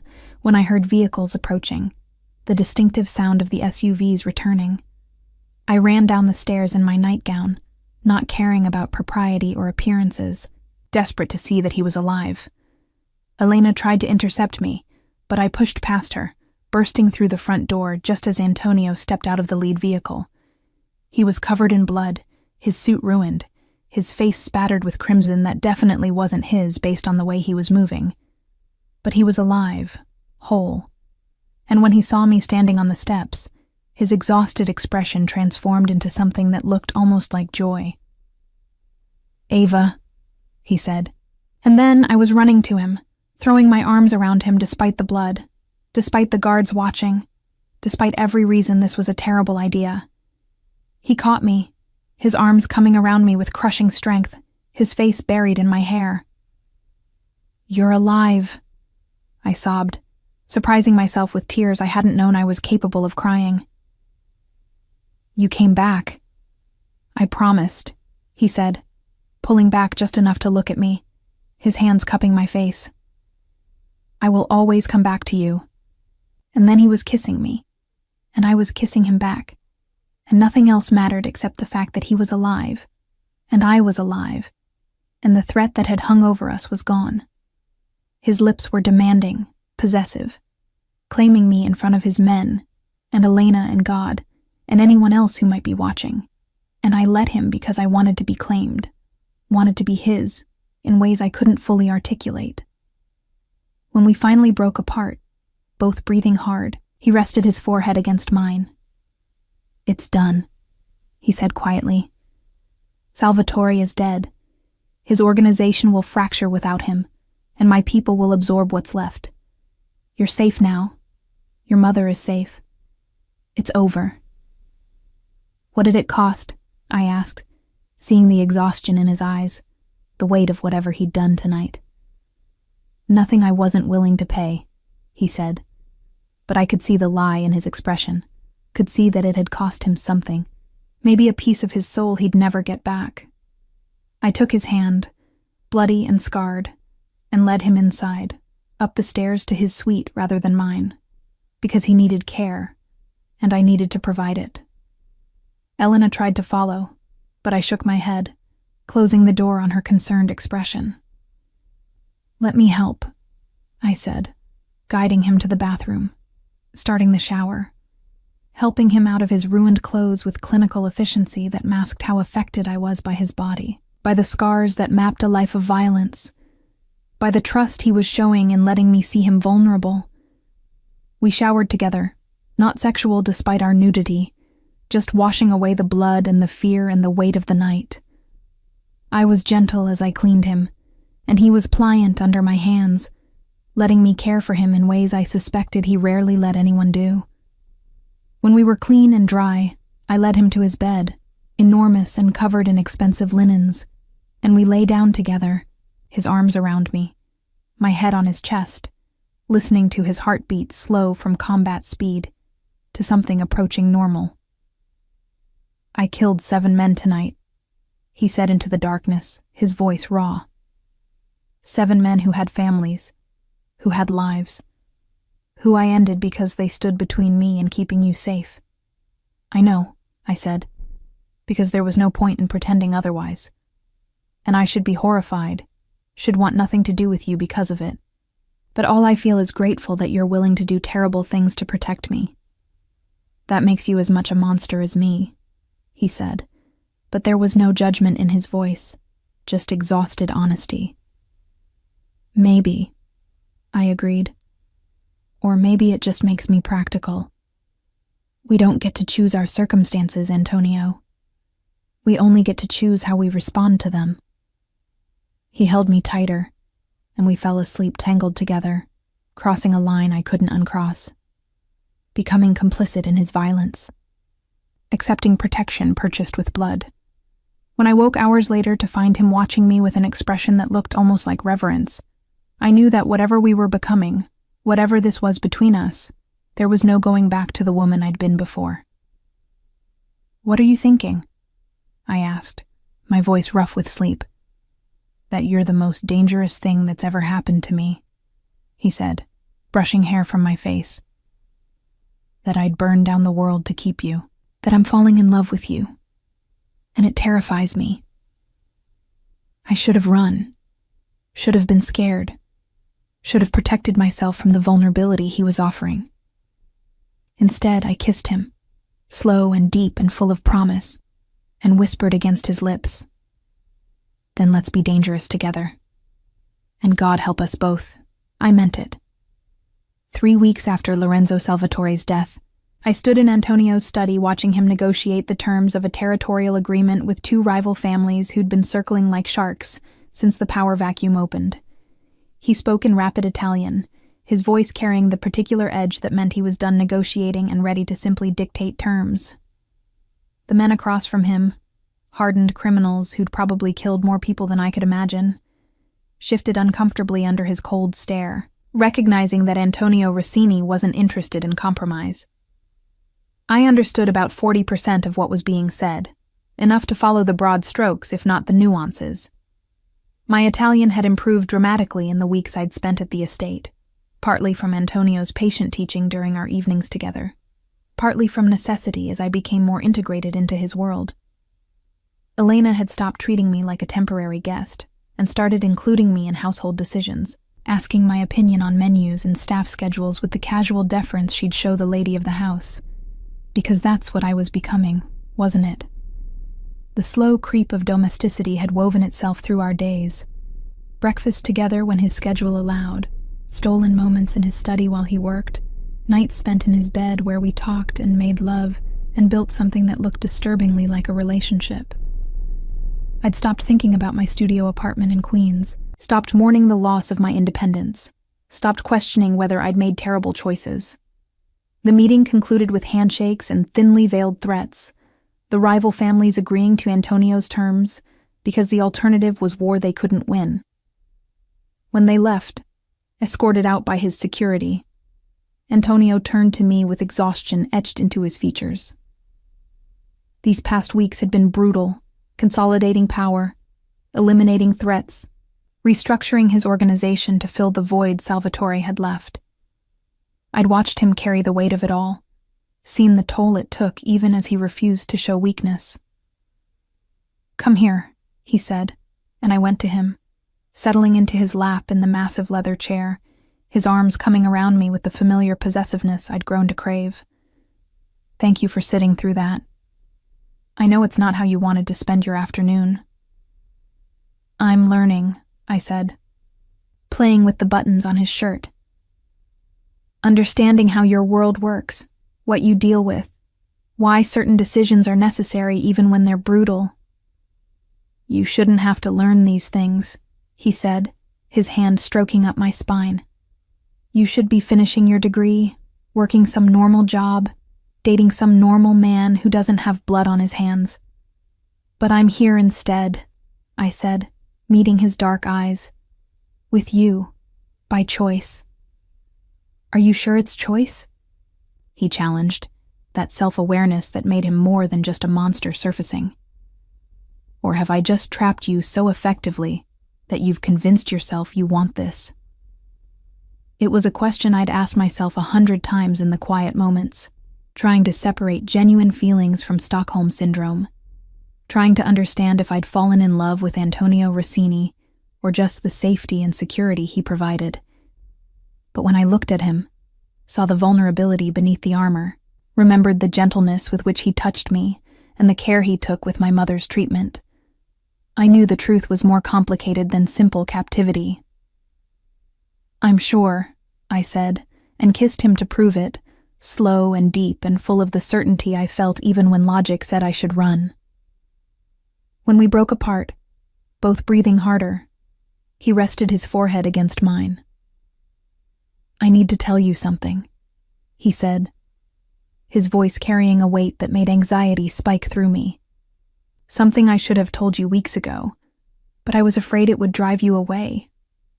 My stomach clenched. "What?" He took a breath, his hands tightening on my waist like he was bracing for impact. "I knew who you were before that night at Bellanotte. I'd known for months. I'd been watching you, making sure you were safe, keeping tabs on your mother's treatment, ensuring Salvatore or anyone else didn't target you because of your father." The words hung between us, and I processed them slowly, understanding dawning. "You orchestrated everything. The job at Bellanote, the VIP dinner, the money for my mother's treatment, all of it was planned. Yes, he admitted, not trying to soften the truth. Vincent owes me favors. I made sure you got the job. Made sure I'd be there that night. Made sure you'd have no choice but to accept my help when your mother needed treatment.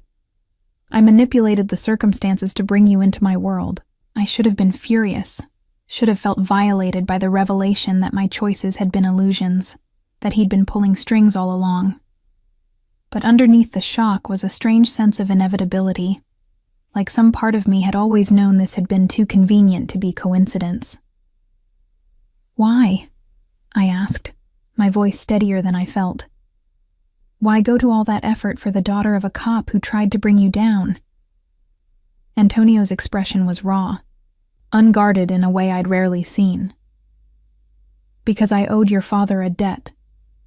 Because 5 years ago, when the order came down to kill him and his team, I argued against it. I was overruled by my father and the old guard, but I tried to stop it.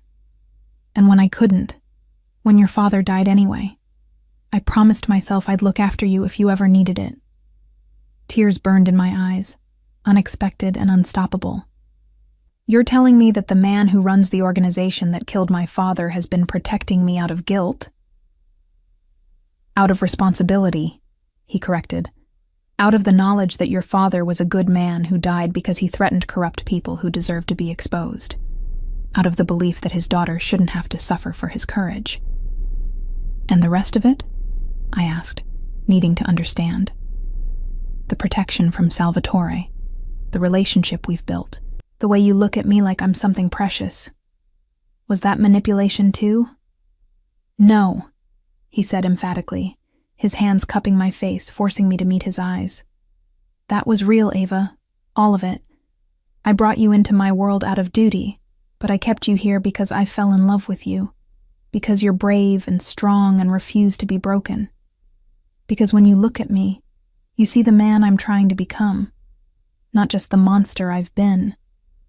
I wanted to believe him, wanted to trust that what we'd built was genuine despite its manipulated foundation. But doubt crept in, insidious and corrosive, making me question everything I'd felt, every choice I'd made. I need time, I said, climbing off his lap, putting distance between us because his proximity made it too hard to think clearly. I need to process this, figure out what's real and what's just. Conditioning. Pain flashed across his face, quickly masked. Of course. Take all the time you need. I'll have Elena prepare a different suite if you want space. No, I said, surprising myself. I don't want a different suite. I just need a few hours to think. I left before he could respond, walking through the mansion that had become my home, my prison, my sanctuary, trying to separate my feelings from the circumstances that had created them. I found myself in the conservatory, surrounded by exotic plants and the sound of a fountain, and let myself cry for the first time since everything began. I cried for my father, killed by corruption that Antonio had been part of, even if he'd opposed it. I cried for my mother, kept alive by money earned through crime and violence. I cried for the woman I'd been 3 months ago, exhausted and struggling, but at least morally certain. And I cried for the woman I'd become, who loved a criminal and was complicit in his violence, and couldn't imagine leaving him despite every reason she should. Elena found me an hour later, sitting on a marble bench with tears dried on my face and a strange calm settling over me. She sat beside me without asking permission, her usual professional demeanor softened by something that looked like sympathy. He told you, she said. Not a question. How long have you known? I asked. From the beginning, she admitted. I was the one who vetted you, who confirmed you were Thomas Morrison's daughter, who suggested the approach Mr. Rossini ultimately took. You helped him manipulate me, I said, but there was no heat in the accusation, just exhaustion. I helped him protect you, she corrected gently. You have to understand, Miss Morrison, In our world, protection often looks like control. Mr. Rossini saw a woman drowning in circumstances she didn't deserve, and he threw her a life preserver. That the life preserver came with strings attached doesn't make the drowning less real. That's a convenient justification, I said. Perhaps, she agreed, but it's also true. You needed help. He provided it. Everything that's happened since, the connection you've built, that's been genuine. I've worked for Mr. Rossini for 15 years, and I've never seen him look at anyone the way he looks at you. How does he look at me? I asked, needing an outside perspective. Like you're the first good thing that's happened to him in his entire life, Elena said softly. Like he'd burn down everything he's built if it meant keeping you. Like loving you has made him want to be better than he is. Her words settled something in me, confirming what I'd seen in his eyes, but had been afraid to believe. Antonio Rossini loved me, genuinely and completely, despite or maybe because of how we'd started. And I loved him. God help me. Loved him with a certainty that transcended logic and morality and everything I'd been taught about right and wrong. Thank you, I said to Elena, who simply nodded and left me to my thoughts.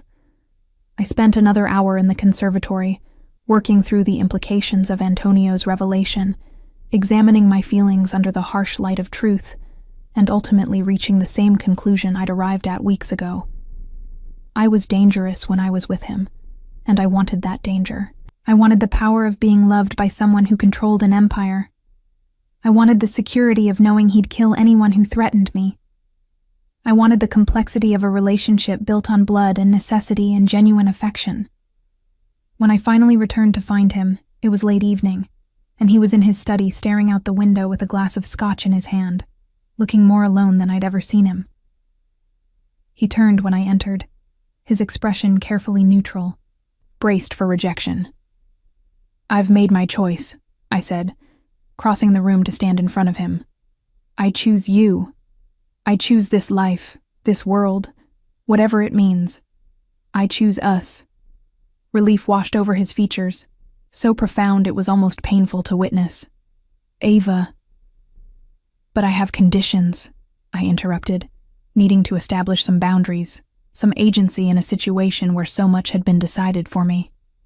No more secrets, no more manipulation, no matter how well-intentioned. If we're doing this, we're doing it as equals, or as close to equal, as we can be given your world.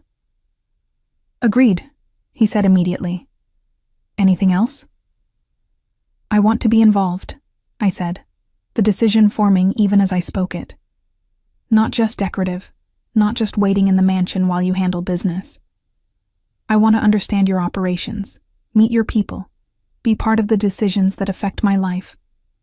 If I'm going to be yours, you have to let me be dangerous too." A slow smile spread across his face, dark and approving. "There's the fire I've been waiting for. The woman who walks into danger with her eyes open, who chooses power instead of victimhood." "Is that a yes?" I challenged. "That's a fuck yes," he said, pulling me against him, his mouth finding mine in a kiss that was possessive and celebrating and full of promise. When we broke apart, both breathless, he kept his arms around me. "You're going to be magnificent, Ava. Dangerous and powerful, and absolutely mine." "Ours," I corrected. "If this is going to work, it has to be ours, not just yours." "Ours," he agreed, and sealed the promise with another kiss. The next 6 months transformed everything. Antonio kept his word, bringing me into his business gradually, but completely. I attended meetings, learned the structure of his organization, understood the delicate balance of power that kept his empire running. I met his associates, his business partners both legitimate and criminal, and learned to navigate the social dynamics of a world where respect was earned through strength and loyalty was rewarded with protection. My mother's health continued to improve, and when she was finally released from the facility, Antonio arranged for her to move into a cottage on the estate grounds, close enough to receive care but far enough to maintain independence.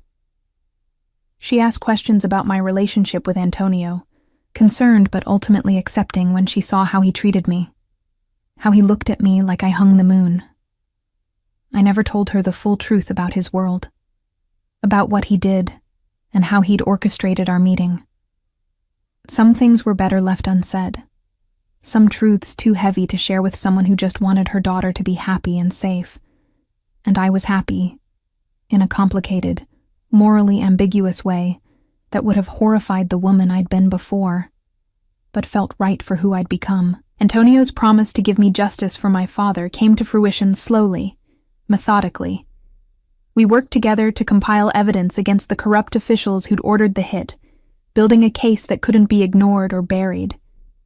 When we finally had everything we needed, Antonio arranged for the information to be leaked to federal investigators who weren't on anyone's payroll, triggering an investigation that would ultimately bring down 3 city councilmen, a judge, and a deputy commissioner.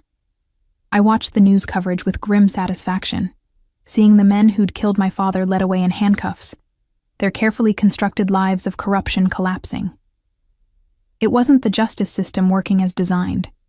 It was Antonio Rossini using his considerable resources to exact revenge on my behalf. But the result was the same: accountability for crimes that had gone unpunished for too long. "How do you feel?" Antonio asked, sitting beside me as we watched the perp walks on the evening news, his arm around my shoulders. "Like I can finally breathe," I admitted. "Like my father's death means something now. Like his sacrifice wasn't wasted." "He'd be proud of you," Antonio said quietly. "Thomas Morrison's daughter, who took down the corrupt system he died fighting, even if the methods weren't strictly legal." "He was a practical man," I said, remembering my father's pragmatism, his belief that justice mattered more than procedure. "I think he'd understand." As winter turned to spring, Antonio began making good on his promise to legitimize his operations. It was slow work, extracting the organization from illegal activities while maintaining the power and influence that kept everyone safe. He consulted with lawyers and accountants, restructured businesses, and gradually shifted toward enterprises that wouldn't land everyone in federal prison. Some of the old guard resisted, uncomfortable with the changes, preferring the familiar violence to uncertain legitimacy. Antonio handled the resistance with characteristic efficiency, offering generous retirement packages to those willing to step aside and more permanent solutions to those who posed actual threats. I didn't ask for details, had learned when not to look too closely at the methods that kept our world stable. It was a warm May evening when Antonio took me to the private terrace where we'd had our first dinner, the gardens in full bloom, the air sweet with jasmine and roses. We'd just returned from visiting my mother, who was well enough now to complain about being bored and ask when I was going to give her grandchildren, a question that made Antonio smile with secretive satisfaction.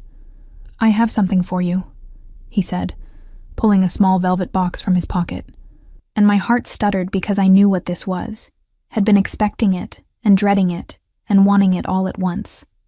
He opened the box to reveal a ring that took my breath away, a platinum band with a deep red ruby surrounded by diamonds, elegant and bold, and somehow perfectly suited to who I'd become. Not traditional, not safe, but absolutely beautiful.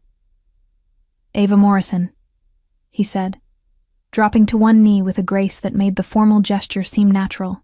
"You walked into my world hating me, determined to survive, and you transformed everything. You made me want to be better, to build something worth keeping, to believe that monsters could become men if they had the right motivation. Marry me. Choose me permanently. Let me spend the rest of my life protecting you and being dangerous with you and loving you more than I thought I was capable of loving anyone." Tears streamed down my face, happy and overwhelmed and utterly certain. "Yes," I said, pulling him up to kiss him, to seal the promise we were making. "Yes, I'll marry you. I'll choose you every day for the rest of my life." He slid the ring onto my finger, and it fit perfectly, because of course he'd had it sized without my knowledge, because Antonio Rossini planned everything 3 steps ahead and paid attention to details no one else would notice. We stood on the terrace holding each other as the sun set over the gardens, and I thought about the woman I'd been 6 months ago. Exhausted, drowning, hating a man she'd never met. That woman would have been horrified by what I'd become. The fiancée of a Mafia boss, complicit in his world, helping him consolidate power while claiming it was for justice. But that woman had been breaking under the weight of circumstances beyond her control, and the woman I'd become had learned to transform pain into power, victimhood into agency, hatred into complicated love. "What are you thinking?" Antonio asked, his arms around me from behind, his chin resting on my shoulder. "That I should regret this," I admitted. "That I should be ashamed of falling in love with you, of helping you, of becoming part of your world. But I can't regret the only thing that's made me happy in years." "No regrets," he agreed, pressing a kiss to my temple. "Only forward, only together, only dangerous." "Only dangerous," I echoed, and meant it. We married in a private ceremony 3 months later. Just family and close associates. My mother crying happy tears while Elena supervised every detail with her characteristic efficiency. I wore ivory silk and carried red roses, and when Antonio lifted my veil to kiss me as his wife, I saw in his eyes the same dangerous devotion I felt in my heart. The reception was elegant and subdued by Mafia standards, more a family gathering than the ostentatious display some might have expected. I danced with my new husband under strings of lights in the garden, surrounded by people who'd kill or die at his command, and felt safer than I'd ever felt in my life. Because I was Ava Rossini now, protected by a man who'd burned down the world to keep me safe. Powerful in my own right. Dangerous by choice. Later that night, alone in the suite we'd share as husband and wife, Antonio undressed me slowly, reverently, his hands tracing the lines of my body with the possessive tenderness I'd come to crave. We made love with the certainty of people who'd chosen each other despite every reason they shouldn't, who'd built something real from manipulation and necessity and genuine affection. "I love you," he whispered against my skin, and I heard the wonder in his voice, the disbelief that someone could love him knowing what he was. "I love you," I replied, and meant it with every compromised corner of my heart, every dangerous choice I'd made, every line I'd crossed to be with him. Monster man, and everything in between. He held me tighter, and we fell asleep tangled together, dangerous and damned and absolutely certain that we'd chosen right, that love could exist in dark places, that monsters could become men when they had something worth being human for. 6 months later, standing in the nursery we'd prepared together, Antonio's hand on my pregnant belly feeling our daughter kick, I thought about the path that had led us here. My father would have hated what I'd become, would have been horrified by the choices I'd made. But he would have understood, I thought, that sometimes survival requires becoming something you never imagined, that sometimes love exists in impossible places, that sometimes the only way forward is through the darkness. "What should we name her?" Antonio asked, his hand splayed across my stomach, protectively possessive even before she was born. "Grace," I said, choosing a name that meant undeserved favor, divine mercy, the kind of salvation neither of us had earned but had found anyway. "Grace Morrison Rossini." "Perfect," he agreed, and kissed me with the tenderness of a man who'd learned that strength didn't always mean violence, that power could be gentle when protecting something precious. We stood together in the nursery, planning a future for our daughter that would be different from our pasts, that would give her choices we'd never had, that would let her be dangerous or safe as she preferred. And I knew, with absolute certainty, that whatever mistakes I'd made along the way, whatever lines I'd crossed, whatever person I'd become, this was exactly where I was meant to be,